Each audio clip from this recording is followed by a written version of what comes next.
Como se puede ver, este tema está dedicado a la cuestión de cómo se suele enseñar en nuestra escuela. He seleccionado un par de fotografías, una de un centro de primaria y otra pues, posiblemente de la universidad. Y lo que se ve ahí es que el modelo de distribución del profesor con respecto a los estudiantes es el mismo en un escenario y otro. Es lo que se llama el modelo de la huevera, ¿no? De los alumnos formando filas y columnas frente al profesor y frente a la pizarra. Esto es algo importante, lo vamos a ver con más detenimiento cuando hablemos de las escuelas democráticas, el modo en que la disposición del espacio, la configuración del aula, la distribución de los asientos, de las mesas, de los alumnos, etcétera, etcétera, condiciona el modo en que aprendemos, nos relacionamos, nos educamos, etcétera, etcétera. Esto es algo que quizás se debería estudiar con más detenimiento, ¿no? El modo en que esta materialidad de la distribución del aula condiciona el pensamiento. ¿Cómo saber qué pasa en las aulas? Pues sin duda es una cuestión complicada. Complicada porque la mejor manera de saber qué pasa en las aulas es que un investigador o un grupo de investigadores entre en diferentes aulas, en diferentes centros y se pueda hacer un trabajo, digamos, de carácter etnográfico. Es decir, que se entre en las aulas, se tome nota de lo que pasa. Y esto es bastante difícil porque la mayor parte del profesorado es reacio a que alguien ajeno entre en sus aulas y pueda pues, perturbar el normal funcionamiento de las clases, puede sentirse juzgado, y todo eso seguramente es muy razonable. Hay algún país, y ahí tenéis unas fotos que proceden de Shanghái, donde esto no es un problema. Ahí tenéis un espejo sospechoso. Sospechoso digo porque es como el espejo que hay en las salas de interrogatorio de las comisarías. Detrás del espejo está lo que se ve en el lado derecho, que es una sala de observación. Y la ventaja que tiene este tipo de escuelas en Shanghái es que los que están dentro de la aula nunca saben cuándo están siendo observados. En fin, esto sería muy caro de hacerlo, es decir, no vamos a crear salas contiguas a las aulas para que los que nos dedicamos a la investigación educativa podamos realizar trabajos etnográficos.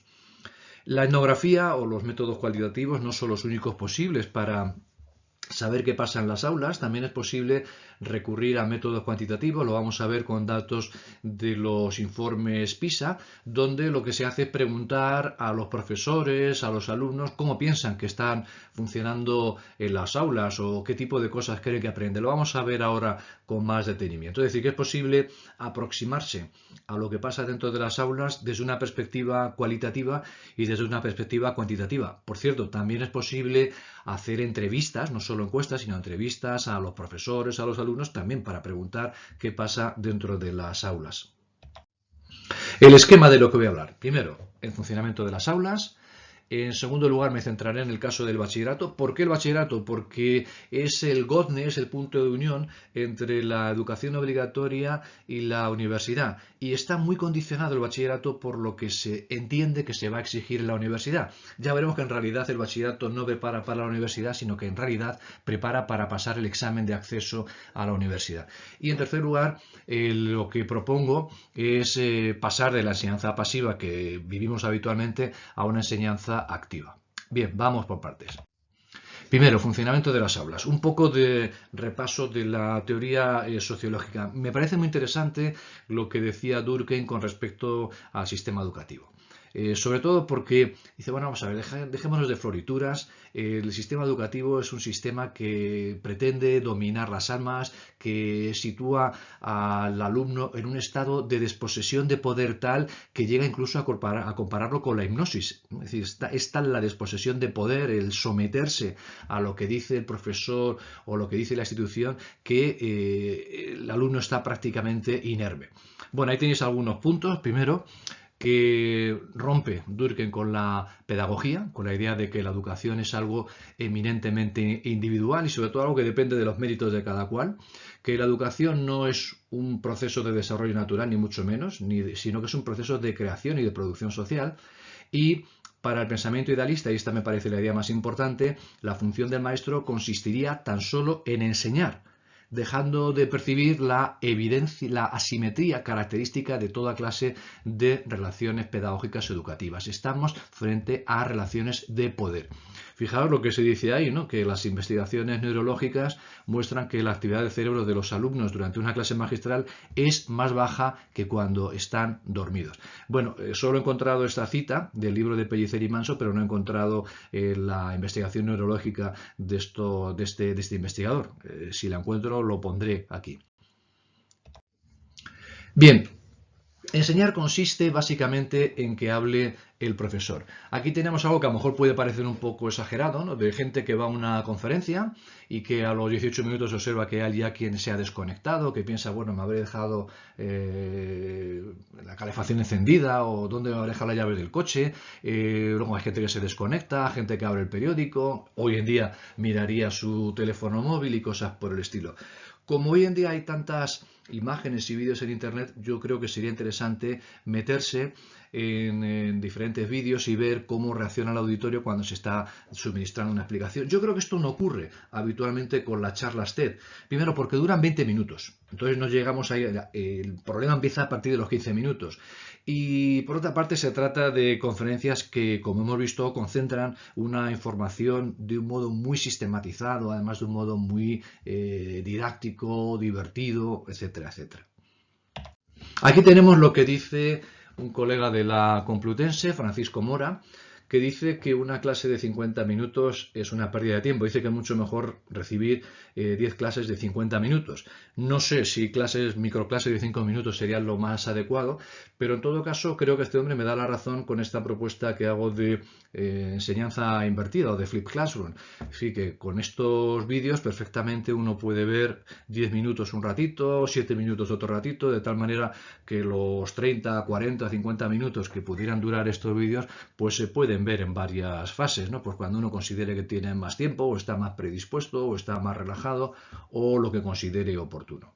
Por tanto, creo que esto contribuye a reforzar este planteamiento que hago en este curso.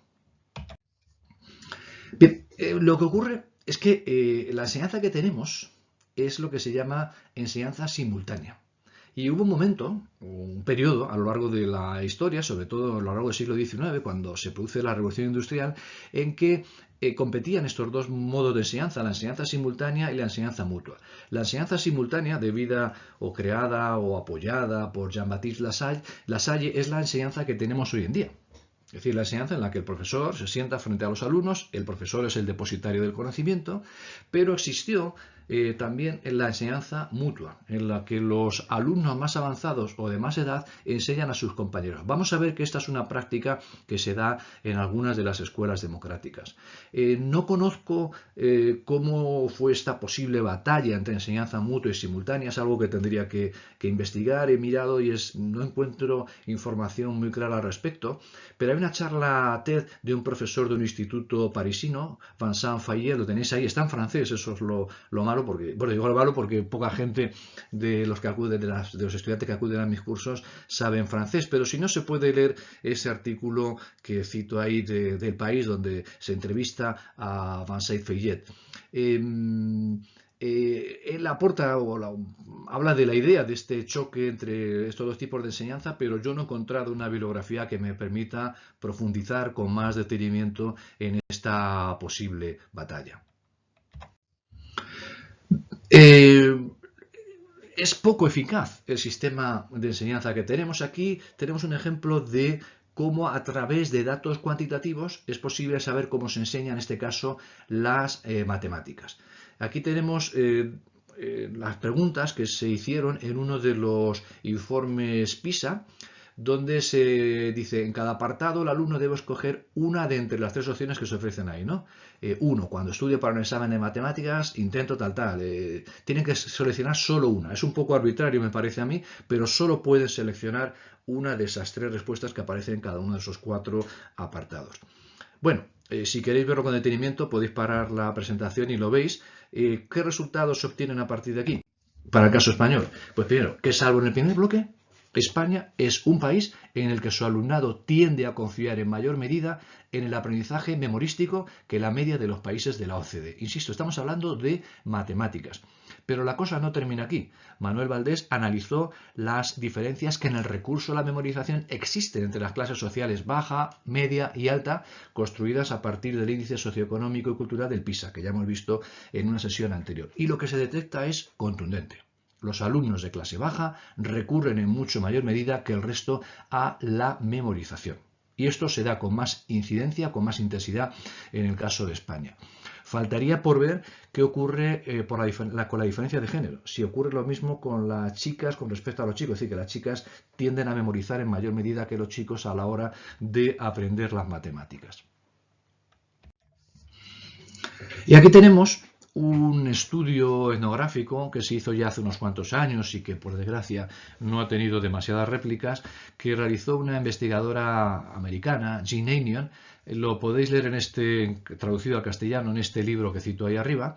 Y lo que hizo esta mujer fue analizar el funcionamiento de las clases de matemáticas y de ciencias sociales en 5 colegios públicos en Estados Unidos, si no recuerdo mal, en la zona de Boston. Y lo que hizo esta mujer fue entrar en las clases de matemáticas y ciencias sociales y entrevistar a los profesores y profesoras de estas materias, pero también hacer algunas preguntas a los alumnos que estaban recibiendo estas clases.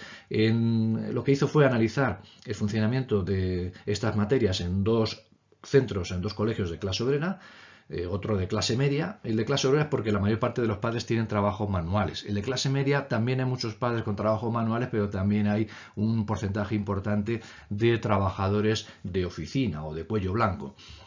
Tenemos después una escuela profesional afluente donde la mayor parte de los padres son profesionales como técnicos en informática, publicistas, etcétera, etcétera. Y Altos Ejecutivos es una escuela en la que la mayor parte de los padres son ejecutivos de grandes empresas tipo IBM y cosas por el estilo. Son escuelas públicas. Recordad lo que hablamos en su momento con respecto a las escuelas públicas en los Estados Unidos. Bueno, decía que pregunta a los profesores sobre qué esperan de sus alumnos. Bueno, pues en la escuela de clase obrera lo que dicen los profesores es que si no hay disciplina esto no funciona. Lo importante es disciplinar, ¿no? Un poco en plan Durkheim, ¿no? Disciplinar a los estudiantes. En la de clase media hay una cierta tendencia a que comprendan los alumnos lo que leen. En la escuela profesional afluente hay una idea de promover la creatividad individual, y en la escuela de altos ejecutivos se piensa que los chavales que van a estas clases van a ocupar puestos de poder, de prestigio, etcétera, etcétera, y tienen que aprender a pensar por sí mismos. Y eso se nota en lo que se enfatiza en la enseñanza de matemáticas y ciencias sociales, ¿no? En las 3 primeras escuelas preponderan los procedimientos matemáticos, es decir, pues cuáles son las normas que hay que seguir para que resuelva un determinado problema, mientras que en las escuelas, digamos, más acomodadas, pues lo que prima es el descubrimiento, la experiencia directa, la adopción de decisiones. En ciencias sociales, pues fijaos, en las escuelas de clase obrera se examina a los chicos o se evalúa a partir de preguntas de tipo test. En la de clase media la diferencia no es muy grande, también prepondera la transmisión unidireccional, pero ya en las otras escuelas las diferencias son abismales, ¿no? En la profesional afluente hay sesiones en las que los estudiantes, estamos hablando de estudiantes de quinto de primaria, discuten sobre el tema de la reforma social, la igualdad, etcétera, etcétera. Y en la escuela de altos ejecutivos, esto es muy interesante, se justifican las desigualdades. Es decir, se habla de que existen desigualdades, pero se considera que esas desigualdades son justas. Siempre ha habido patricios y plebeyos, siervos y señores, etcétera, etcétera. Esa es la dinámica de la historia. Y finalmente lo que es muy interesante es cuando pregunta a los alumnos de dónde cree cada cual que procede el conocimiento. En el caso de las escuelas de clase obrera y de la clase media hay una sensación de exterioridad con respecto al conocimiento. El conocimiento es algo que está fuera de mí, algo que me imponen desde fuera. Procede de los profesores, de los libros de texto. Mientras que en la escuela profesional afluente hay una idea de que el conocimiento procede de lo que uno piensa, de lo que lee, también de lo que dicen los profesores y los libros de texto.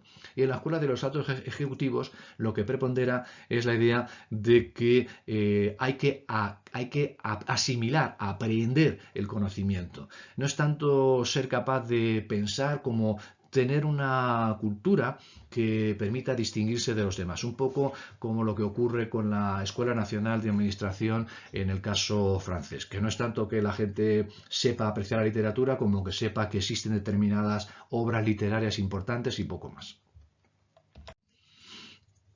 Y como consecuencia, pues no es raro que este autor, Cookson, pues diga lo que viene aquí, es decir, que los niños de los ricos aprenden a usar un lenguaje complejo, codificado. Es decir, es una cita un poco larga, os invito también a que paréis aquí la presentación para que podáis disfrutar de las apreciaciones que hace esta persona. Bien, ahora nos vamos al caso de un instituto de educación secundaria que no está situado precisamente en un barrio pobre, más bien justamente lo contrario, más bien de clase media, incluso yo diría de clase media alta, aunque no sé si el alumnado que escolariza es mayoritariamente de clase media alta. Es decir, una cosa es que el instituto esté situado en una zona de clase alta y otra cosa es que la gente que tiene más poder adquisitivo vaya a los centros privados y concertados del entorno. Bueno, es llamativo, esto es lo que dicen los profesores, ¿no? Se quejan.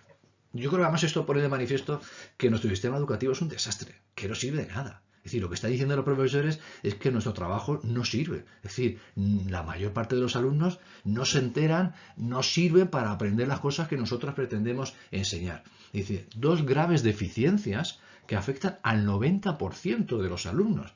Es decir, pues esto significa que las cosas tendrían que cambiar radicalmente, ¿no? Que hace una mala planificación del tiempo y que hay una falta de un método de estudio adecuado, sistemático y activo basado en la comprensión de lo que se quiere aprender. Es decir, que son conscientes de que la mayor parte de la gente no aprende o no introyecta o no incorpora a su manera de ver el mundo las cosas que se supone que uno tiene que aprender en la escuela. Pero la cosa no acaba aquí. Pues en la preparación de los exámenes, lo que hacen normalmente es memorizar. Que la lectura, otra vez, les resulta más fácil memorizar algo mecánicamente que hacer un esfuerzo, como si memorizar no fuera hacer un esfuerzo, ¿no? Sino que se lo digan a los abogados del Estado que se han tenido que meter en la cabeza 400 temas para cantarlos frente a un tribunal. En los apuntes tienden a copiar todo lo que pueden sin pensar si lo entienden o no. Y en la actitud ante los estudios, ¿no? Hay un 20% que tiene una actitud negativa. Pues no, pues yo creo que esto es de apaga y vámonos. Si ocurre esto, que seguramente sea así, es que esto no está funcionando. Pero la pregunta que yo me hago es, bueno, si es que la escuela funciona de tal modo que los alumnos tienen que memorizar mecánicamente y que no van a aprender a razonar. Fijaos lo que se dice en esta cita de un informe que hizo un grupo de investigadores de la OCDE, del informe PISA, en las Islas Canarias. Yo creo que eso se puede aplicar a todo nuestro territorio nacional, pero se hizo solo en Canarias. Y dice, pues fijaos, el equipo de la OCDE ha podido saber que el estilo de enseñanza de muchos profesores de secundaria sigue siendo el de ponerse de pie frente al resto de la clase y transmitir el contenido de la materia a los alumnos sin pararse a comprobar si los alumnos entienden lo que se les está explicando o si saben cómo aplicarlo. De hecho, se pudo constatar que muchos profesores solo exigen a sus alumnos que memoricen los contenidos de una asignatura para poder aprobar los exámenes. Bueno, ¿de qué estamos hablando? Es decir, si es que esto es lo que promueve la escuela, ¿cómo luego los profesores se pueden quejar de que los alumnos recurran a la memorización, al aprendizaje mecánico, etcétera, etcétera? Bien, y nos vamos al bachillerato, que como he dicho antes lo he elegido porque es el punto de conexión entre la enseñanza obligatoria y la universidad. El bachillerato, al menos en España, es propedéutico, quiere decir que está orientado hacia el siguiente nivel educativo, que es la universidad. Pero en realidad no es tanto hacia la universidad como hacia el aprobar el examen de acceso a la universidad. Porque luego los profesores de universidad nos quejamos de que los estudiantes de bachillerato llegan sin saber pues, de lo que se quejan los profesores de bachillerato, saber entender, saber leer, no tienen el hábito de lectura, porque tampoco se crea ese hábito de lectura, es decir, eso no cae del cielo. Y que ya desde que un alumno entra en bachillerato, si aspira a estudiar una carrera tipo medicina o hoy en día matemáticas o lo que sea, tiene que empezar a pensar en sacar 10 en todas y cada una de las asignaturas. Desde religión, educación física, historia, filosofía, matemáticas, etcétera, etcétera. Es decir, que tienes que ser una especie de Leonardo da Vinci. Y yo no me creo que tengamos tantos Leonardo da Vinci. Aquí tengo una cita que a lo mejor no gusta mucho a esos alumnos que tienen tan buenas notas, que dice bueno, que lo que ocurre con esta gente es que son cazadores de notas. Y que cuando tiene que seleccionar a alguien, no selecciona a alguien que tiene unas notas tan extraordinarias en todas y cada una de las asignaturas. Pues dice, no es posible que alguien sea igualmente bueno o que esté igualmente interesado en todo, salvo en agradar al profesor. Es decir, con lo cual tenemos una escuela en la que el ser pelota es algo que se recompensa abundantemente.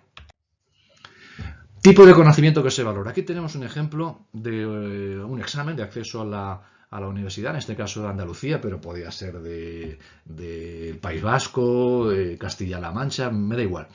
Bueno, y lo que se ve es que exponga las ideas fundamentales del texto propuesto, exponga el problema del conocimiento en una autoridad. Aquí no hay nada que implique pensar, simplemente se trata de meterse en la cabeza, y esto es filosofía, que supone que es la asignatura que enseña a los alumnos a ser críticos y cosas por el estilo. No digo yo que la filosofía o las matemáticas o la historia no sean materias que inciten a ser críticos, pero tal y como se enseña en nuestra escuela, desde luego estamos muy, muy lejos de ese ideal. Que me perdonen los profesores de filosofía por haber elegido este ejemplo, pero por haber cogido exámenes de matemáticas o de lo que fuese. Bien, lo que tenemos frente a esta situación tan nefanda es que los grupos conservadores pues, proponen el bachillerato de excelencia, que es pura y simplemente separar a los mejores alumnos del resto. Y es que esta es la lógica de la escuela, separar a los buenos de los malos, el trigo de la paja, o no está hecha la miel para la boca del asno.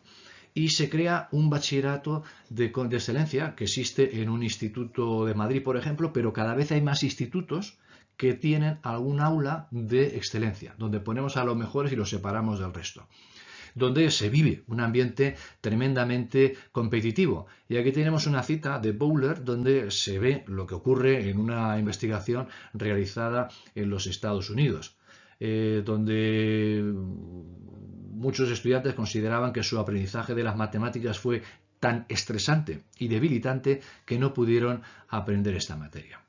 Tenemos alternativas al bachillerato de Esperanza Aguirre, que son el bachillerato internacional y el bachillerato de Cataluña.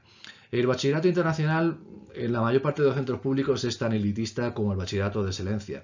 Pero el bachillerato internacional parte de la idea de que se trata de que los alumnos aprendan a pensar, no tanto memorizar, sino que sean capaces de realizar un pequeño trabajo de investigación y cosas por el estilo. En definitiva, lo que tendría que ser el bachillerato para todos los alumnos. Es verdad que el bachillerato internacional es un poco más caro que el bachillerato nacional porque exige que haya menos alumnos por aula, pero menos alumnos por aula pueden ser 20. Yo creo que es mucho más caro el repetir curso o el, digamos, llegar a la universidad, no saber nada y terminar por abandonar la universidad.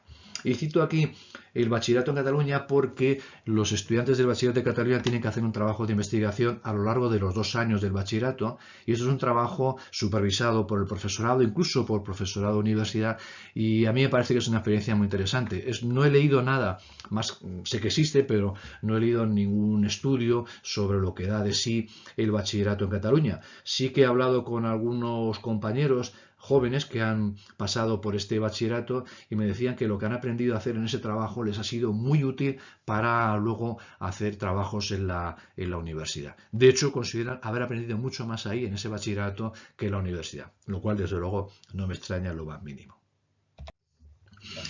Y el tercer aspecto que quería abordar es el tema de proponer una enseñanza activa, eso que se llama el aprendizaje por competencias, que es grosso modo la capacidad para resolver problemas reales, ¿no? Saber utilizar lo aprendido en nuevas situaciones, y ahí tenéis la definición, digamos, oficial de qué es esto de competencia, ¿no? Como esta capacidad de responder a demandas complejas y llevar a cabo tareas diversas de forma adecuada. Es decir, que significa básicamente el aplicar los conocimientos a algo que va mucho más allá del examen, mucho más allá de la lógica escolar.